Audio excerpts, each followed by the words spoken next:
নমস্কার, welcome to field gossip. আমরা বর্তমানে রয়েছি ক্যাফে লিওতে এবং ক্যাফে লিওর যিনি কর্ণধার সৌমিন্দ্র ঘোষ, তিনি আমাদের সঙ্গে উপস্থিত রয়েছেন।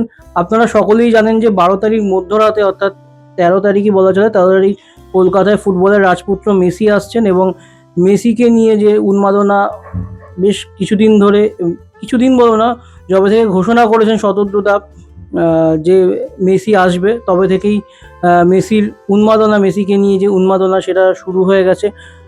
2011 সালে মেসি এসেছিলেন, আবার মেসি আসছেন। তো তারা মেসি ভক্ত হিসাবে এবং আমরা এই যে ক্যাফেটা এসছি, এখানেও মেসির আদলে পুরো মেসির বিভিন্ন জার্সি থেকে শুরু করে মেসির বিশ্বকাপ জয়ের মুহূর্ত সব কিছুই রয়েছে। তো তারা কিভাবে 12 তারিখ রাত থেকে শুরু করে 13 তারিখ যতক্ষণ মেসি কলকাতায় থাকবেন, কিভাবে সেলিব্রেশন বা কি কি পরিকল্পনা রয়েছে তাদের এবং মেসি ফ্যানদের, সেটা একটু তার কাছ থেকে জানার চেষ্টা করব।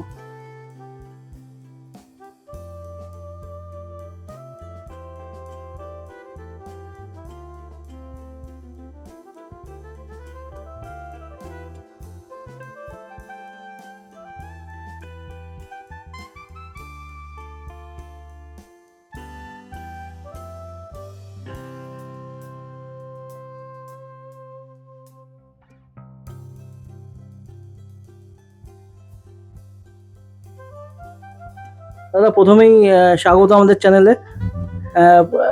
12 তারিখ রাতে মেসি আসছে, 2011-র পর দীর্ঘদিনের অপেক্ষা, এবং মেসি আসছে, এটা একটা মানে আর কিছু বলা যায় না। তো কতটা মানে এক্সাইটমেন্ট কতটা রয়েছে?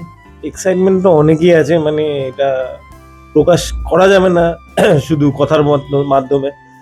আর প্ল্যান ওরকম তো কিছু নেই। প্ল্যান হচ্ছে 13 তারিখ আমি ব্যবসার দিকে দেখছি না, 13 তারিখ আমি পুরো মেসির দিকেই দেখতে চাই। তো আমি সল্টলেকে থাকবো, প্লাস আগের দিন রাতে আমি হায়াতে যাব। হায়াতের বাইরে আমি ওয়েট করবো মেসিকে দেখার জন্য, যদি এক ঝলক পাওয়া যায়। আমি শুনেছি যে উনি এয়ারপোর্ট থেকে বেরোবেন না, ডাইরেক্ট প্লেন প্রাইভেট জেট থেকে ল্যান্ড করে গাড়ি করে ডাইরেক্ট চলে আসবেন হায়াতে। তো প্রবাবলি হায়াতে রাতে যাব, আর সকালবেলা ওখান থেকেই স্টেডিয়ামে যাওয়ার প্ল্যান আছে।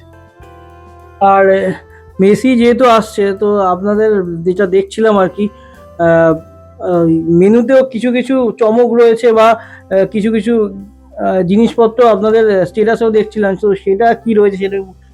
না, মেসি আসছে বলে কোনো চমক ওরকম নেই। মেসি আসছে বলে আমি একটা টিকিট কিভাবে করেছিলাম। হ্যাঁ, দুটো টিকিট অলরেডি আমরা কিভাবে করেছি, আর মেসিকে ঘিরেই পুরো মেনুটা। তো আমি চাই এরকম মেসি আসছে বলে না, আমি মেসির জন্যই ক্যাফেটা বানিয়েছি। আমি চাই আমার ক্যাফে থ্রু দিয়ে লোকে মেসিকে জানুক, আর কিছু না। আর 12 তারিখ বা 13 তারিখ কি মেসির পছন্দের কোনো খাবার কি ক্যাফেতে যারা আসবেন তারা কি খেতে পারবেন, সেরকম কিছু কি প্ল্যান রয়েছে? না, অবশ্যই সবসময় খেতে পারবে, পুরো সারা বছরই খেতে পারবে। মেসির ফেভারিট খাবার মিলানিসাস নেপোটিলানা থাকেই আমাদের মেনুতে সবসময় অ্যাভেলেবেল। আচ্ছা। যখন আসবেন তখনই খেতে পারবেন। আর এই যে মেসি কলকাতায় আসছে, মেসির 70 ফুটের মূর্তি তৈরি হচ্ছে, শাহরুখ খান আসবেন, সুয়ারেজ আসছেন, ডিপল আসছেন, এই যে একটা গ্র্যান্ডিওর, 2011-তে মেসি এসেছিলেন, কিন্তু এই যে এত গ্র্যান্ডিওর, এবং আমাদের রাজ্যের মুখ্যমন্ত্রী থাকবেন এবং আরও অনেকে থাকবেন, বাইচুং ভুটিয়া থাকার কথা, সেখানে মিউজিক্যাল পারফরমেন্স হবে, এই যে একটা উন্মাদনা, মানে মেসি যবে থেকে আসবে তবে থেকেই টিকিট কাটার হিড়িক, এবং যারা টিকিট পাচ্ছেন না তারাও যাতে শেষ মুহূর্তে টিকিট পান, এই যে একটা উন্মাদনা, এইটা বোধহয় মানে মেসি বলেই সম্ভব। অবশ্যই 2011-তে যেই সময় মেসি এসছিলেন সেই সময় মেসি ছিলেন, বাট মেসি ক্যারিয়ারটাকে পুরো কমপ্লিট করেনি। এখন মেসি পুরো ফুটবল জগৎকে কমপ্লিট করেছে, আর বিশ্বের সব থেকে বড় প্লেয়ার। আর কিছু কিছু স্পোর্টস পার্সন হয় যে খেলার থেকে উপরে, তো মেসি সেই জায়গায় চলে গেছে। তো এই ক্রেজ, এই উন্মাদনা সবার মধ্যে, এটা খুব ন্যাচারাল ব্যাপার। আর আমরা খুব খুশি যে শতদ্রু দত্তা কলকাতায় প্রথম আনছেন মেসিকে। আর আমি স্ট্যাচুটা দেখতে গেছিলাম, এটা বলে বোঝাতে পারবো না যে কতটা খুশি হয়েছি যে মেসির মতন, যে আমি যাকে ভগবান মানি, আমার একটা ভগবানের মূর্তি কলকাতার বুকে অত বড় দাঁড়িয়ে আছে বা দাঁড়িয়ে থাকবে আগামী দিনে। এটা এর থেকে বড় পাওনা অ্যাজ এ ফ্যান কিছু না। যদি আপনার সাথে কোনোভাবে মেসির আপনি কি এক ঝলক দেখতে পান, মানে এরকম তো ড্রিম মোমেন্ট তো সবার থাকে, যদি হয়ে যায় কি করবেন? চেষ্টা করব নিজেকে জাগিয়ে রাখার, যদি অজ্ঞান টজ্ঞান হয়ে যাই। কিন্তু না, আমি একবার জড়িয়ে ধরবো ওনাকে, আর আমি ধন্যবাদ দেবো। যদি কম সময় পাই আমি ধন্যবাদ দেবো, আর যদি আরেকটু বেশি সময় পাই আমি বলবো যে হ্যাঁ, আমি একটা মন্দির খুলেছি ভগবান আপনার নামে কলকাতায়। আপনি ভালো থাকবেন, আপনি ভালো খেলবেন, খুশি থাকবেন, ব্যাস এইটুখানি বলবো আমি মেসিকে। আর সামনের বছর তো বিশ্বকাপও আসছে, বিশ্বকাপে মেসি না খেলা নিয়ে একটা জল্পনা ছিল, কিন্তু মেসি হয়তো খেলবেন সেটাই আমরা সবাই আশাবাদী।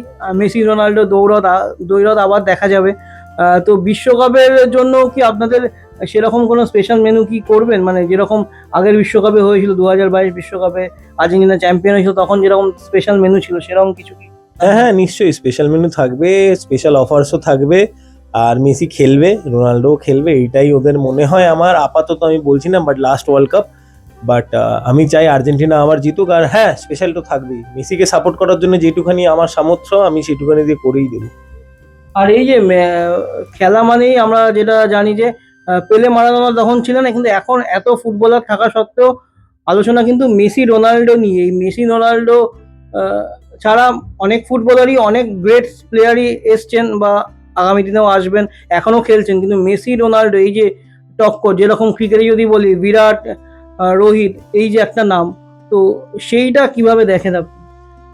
আমি এটাকে একইভাবে দেখি যে ডিসিপ্লিন আর ফিটনেস প্লাস স্কিল লেভেল, এই তিনটে জিনিস না থাকতে একটা প্লেয়ারের ক্যারিয়ার লং হয় না। এত বছর ধরে ধারাবাহিকভাবে এত টপে থাকা, এটা ইম্পসিবল একটা ব্যাপার।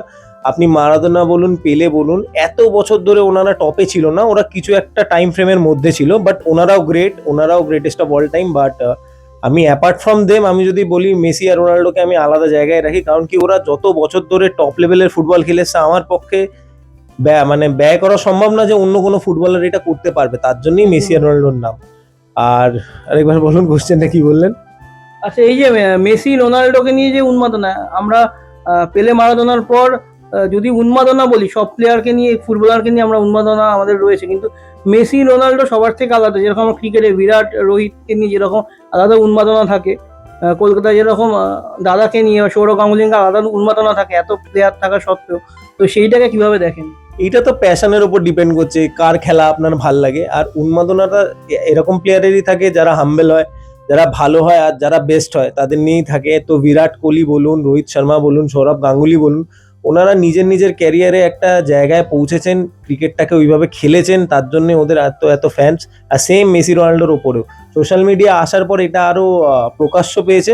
কিন্তু এদের সৌরভ গাঙ্গুলি তো সোশ্যাল মিডিয়া আসার আগেও ফ্যান ছিল, এখন আরো বেড়েছে অলরেডি। এখন বুঝতে পারছে যে উনি লোকটা কি করে গেছিলেন ইন্ডিয়ান ক্রিকেটের জন্য। যেমন রোহিত শর্মা করছেন, তেমন বিরাট কোহলি করছেন। বাট হ্যাঁ, সোশ্যাল মিডিয়ার জন্য এটা বুস্ট হয়, বাট উন্মাদনা থাকা উচিত। স্পোর্টসের নিয়ে আমার লাগে যে উন্মাদনা থাকা উচিত, কারণ নেক্সট জেনারেশন যাতে প্রেরণা পায় যে আচ্ছা এই প্লেয়ারটার মতন খেলতে হবে বা এই প্লেয়ারটাকে রিচ করতে হবে, তাহলে অ্যাটলিস্ট ওর 80% 90% যেতে পারবে। আর কে জানে, আর একটা মেসিও আসতে পারে। আচ্ছা, যদি মেসির সঙ্গে আপনার দেখা হয়, আমরা তো সবাই চাইবো যে যারা শুধু আপনি না, যারা যারা মেসির ভক্ত রয়েছে সবার সাথে যেন মেসির দেখা হয়। যদি দেখা হয় তাহলে আপনার সঙ্গে মেসির কোনো ছবি কি ক্যাফেতে তো নিশ্চয়ই একটা প্লেস তো পাবেই। দেখুন, একটা ছবি আমার কাছে আছে, আমি দেখাবো এখানে। এটা আমি আঁকিয়েছিলাম, মানে আমার বন্ধু গিফট করেছিল আমার এটা, মেসির সাথে আমার একটা ছবি। অবশ্যই আমি চাই এটা রিয়ালিটি হোক, আর যদি থাকে এখানে কেন, আমি বাড়ির বাইরে টাঙিয়ে দেবো, যে সবাই এসে দেখুক যে হ্যাঁ আমার মেসির সাথে ছবি আছে, আমি এত বড় ফ্যান। আর 2026 বিশ্বকাপ দেখতে যাওয়ার কি কোনো প্ল্যান রয়েছে নাকি সেটা টিভিতেই দেখবেন এবং আর্জেন্টিনার সমর্থক বা মেসির সমর্থক হিসেবে যেভাবে সবাই চিয়ার করে, এখানে যেরকম ব্রাজিল আর্জেন্টিনা মানে আলাদা উন্মাদনা, সেইভাবেই সেইটাকে সেলিব্রেট করবেন? না, প্ল্যান তো ছিল যাওয়ার, বাট সবকিছু নিয়ে অর্থনৈতিকভাবে আমি সম্ভব হচ্ছে না। কিন্তু যদি হয় নিশ্চয়ই চলে যাবো। আমেরিকা অনেক দূর, যদি হয় আমি নিশ্চয়ই চলে যাবো, ওরকম কোনো ব্যাপার নেই, চেষ্টা থাকবেই যাওয়ার। আর যদি নাও হয় আমার আর আফসোস নেই, কারণ কি আমার যা প্রাপ্য, মেসি ওয়ার্ল্ড কাপ পেয়েছে, যে এত দিনের লড়াই, এত দিনের সংঘর্ষ, সেটা শেষ হয়েছে। মেসি খুশি, আমি খুশি, আমার আর কিছু যায় আসে না। যদি হয় আমার নিশ্চয়ই একবার উইটনেস করার ইচ্ছা আছে মেসির খেলা, সেটা জীবনে একবার করবই আশা করি। আর নাহলে এখান থেকে যেরকম ভাবে খেলা দেখি, যেরকম ভাবে সাপোর্ট করি, সেগুলো তো থাকবেই আমাদের। আর শতদ্রুদার সঙ্গে আপনার কোনো কথা হয়েছে যে আপনার ক্যাফেটার বিষয়ে জানে বা মেসি আসছে বলে সেইটাকে আলাদাভাবে কোনো হাইলাইট করা? সেই অনেকেই এরকম চাইছেন আর কি, মেসি ফ্যান হতে পারে বা যারা শুভাকাঙ্ক্ষী হতে পারে, সেরকম কি বিষয়ে কিছু কথা হয়েছে আপনার? হ্যাঁ, আমি একটা পোস্ট করেছিলাম, তো সেই পোস্টটা আমি জানি না ভাইরাল কাকে বলে, বাট অনেকজনের কাছে গেছিল। তো অনেকেরই সাপোর্ট করেছে, শতদ্রুদাকে ট্যাগ করেছেন। তো উনি আমার থেকে নাম্বার চেয়েছিলেন, বাট ব্যস্ততার কারণে হয়তো উনি আমায় ফোন করতে পারেননি। আর মাত্র হাতে 3 দিন, তাও আমি আশাবাদী এখনো, যদি একটা কল আসে। বাট আমার সাথে কোনো কথা হয়নি ওনার সাথে আমার সাথে কোনো কথা হয়নি। বাট হ্যাঁ, উনি আমার নাম্বার চেয়েছিলেন আর আমি আশাবাদী উনি কল করবেন। আর এরপর যেটা উনি বলছেন যে রোনাল্ডো হয়তো আসবে, মানে এই যে মেসি রোনাল্ডো সেই ব্যাপারটাও তো না না, রোনাল্ডো আসলেও যাবো আমি রোনাল্ডোর ফ্যান, এমন না যে আমি ফ্যান না। অত ভালো প্লেয়ারের কে ফ্যান না হয়, একদম একদম। বাট আমি মেসিকে বেশি ভালোবাসি, আর কিছু না। আর লাস্ট জিজ্ঞাসা করবো, যেহেতু নতুন বছর বা 25th সামনে আসছে, তো ক্যাফেতে নতুন কোনো মেনু 25th বা 31st বা নিউ ইয়ারে রাখার কোনো পরিকল্পনা রয়েছে আপনাদের? হ্যাঁ, পরিকল্পনা রয়েছে, একটা ওয়ার্ল্ড কাপের ডিশ আনবো ওয়ার্ল্ড কাপের সময়, এইটা পরিকল্পনা রয়েছে, দেখা যাক আচ্ছা, এটা সম্ভব হয় কিনা। বাট আমি চেষ্টা করবো আনার, আর ওটা ইউনিক হবে একটু। থ্যাংক ইউ সো মাচ সময় দেওয়ার জন্য। এবং আমরাও চাইবো যে আপনার সাথে মেসির দেখা হোক, শুধু আপনি কেন, যারা যারা মেসি প্রেমী রয়েছে বা ফুটবল ফ্যান রয়েছে তারা যেন তাদের এই ফুটবল রাজপুত্রকে একবার সামনে থেকে দেখতে পান, কারণ এটা বোধ হয় ওয়ান টাইম ওয়াচই হবে, কারণ আর মেসি আসবেন কিনা আমরা জানি না। তবে চাইবো যে সবাই যাতে দেখতে পান এবং যাতে কোনো অপ্রীতিকর পরিস্থিতি না সৃষ্টি হয়, যেহেতু প্রচুর ভিড়ের মধ্যে উনি থাকবেন, সেটাও আমরা চাইবো। সেভাবে প্রশাসনও সেইভাবে ব্যবস্থা নিচ্ছেন এবং আমাদের মাননীয় মুখ্যমন্ত্রীও থাকবেন এবং একটা সুন্দর মুহূর্ত আমরা উপভোগ করতে পারবো। তো দর্শকরা যারা দেখছেন তাদেরকেও বলবো যে আপনাদের যদি সম্ভব হয়, অনেকেই হয়তো এয়ারপোর্টে যাবেন কিংবা একটিবার আপনার প্রিয় ফুটবলারকে দেখার জন্য হায়াতের বাইরে দাঁড়িয়ে থাকবেন কিংবা স্টেডিয়ামের বাইরে দাঁড়িয়ে থাকবেন, সেটা সম্ভব হবে কিনা সেটা অবশ্যই সময় বলবে। তবে আমার সাথে যিনি রয়েছেন, আমরা চাইবো উনি এত সুন্দরভাবে যেহেতু ক্যাফেটা গড়ে তুলেছেন, তার ভালোবাসার মানুষের জন্য উজাড় করে দিয়েছেন ক্যাফের সব কিছু, প্রত্যেকটা কোণে কোণে সেই ভালোবাসার যে ছোঁয়াটা রয়েছে সেটা যাতে 13 তারিখও পৌঁছে যায়। এইভাবে আমাদের চ্যানেল দেখুন, field gossip from final cut to final whistle, এবং আরও পরবর্তী ভিডিওর জন্য ফিল্ড গসিপে চোখ রাখুন।